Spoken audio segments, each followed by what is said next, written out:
One full hour. Fox 31 News at 10.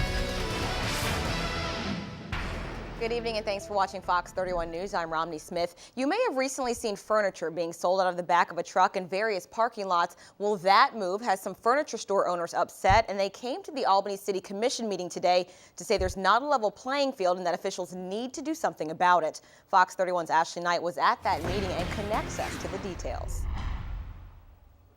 Jeff Neal owns Railway Freight and says sellers who come in from out of town peddling furniture need to be closely monitored. We're not sure where the furniture comes from. We're not sure about how sales tax is collected.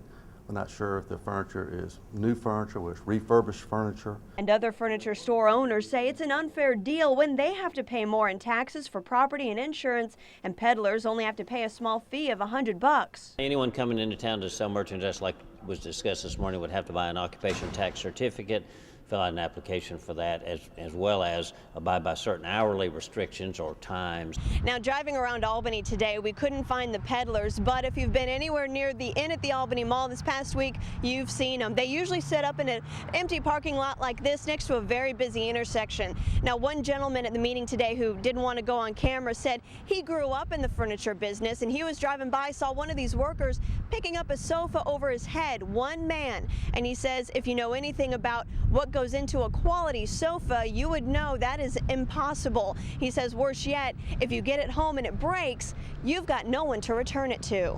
It's got to be cheaply made. I imagine they're using particle board instead of hardwood frames. They're probably stapling it together instead of screwing it together. Neal says the peddlers should have to pay higher fees since they don't really even support the community. Stores that are represented just here employ well over 100 families.